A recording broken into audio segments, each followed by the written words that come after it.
चीन के water bomb, पानी बम का जवाब देने के लिए भारत बहुत बड़ी तैयारी कर रहा है। अब ये चीन का जो वाटर बॉम्ब की धमकी या थ्रेट कहें या खतरा, उसकी चर्चा पिछले कई सालों से हो रही है और कई सालों से हमारे अखबारों में, मीडिया में, अंतर्राष्ट्रीय जगत में ये खबरें छपती रहती हैं कि चीन जो है ब्रह्मपुत्र नदी पर इतना बड़ा डैम बना रहा है कि अगर उसका पानी, उसके रिजर्वायर का पानी वो छोड़ दे, मतलब बांध को तोड़ दे, तो पूरा नॉर्थ ईस्ट से लेकर यहाँ हिमाचल तक सब डूब जाएगा।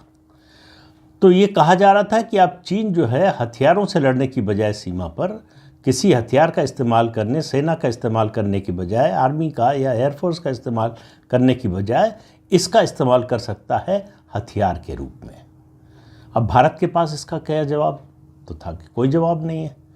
भारत जो है वो केवल चीन की दया पर निर्भर है कि चीन ऐसा न करे, चीन के रहम पर निर्भर है कि चीन जो है इस तरह की घटना के बारे में न सोचे।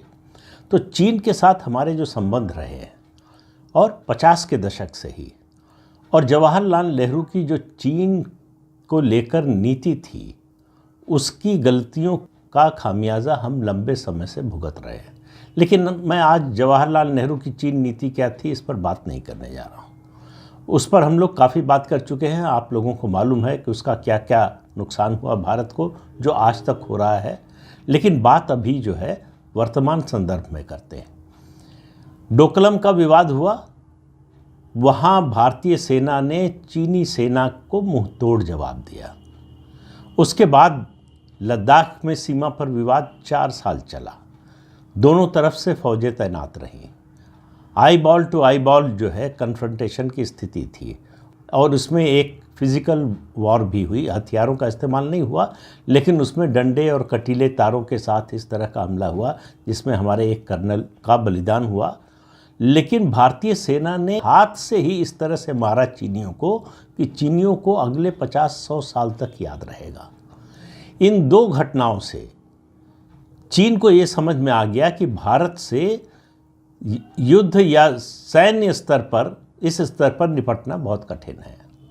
भारत के पास जिस तरह की सैनिक तैयारी है, उसमें चीन के साथ लगी हुई सीमा की जो टेरेन है, जिस तरह का मौसम वातावरण है, उसमें लड़ने की क्षमता चीन से बेहतर है हमारी सेना के पास।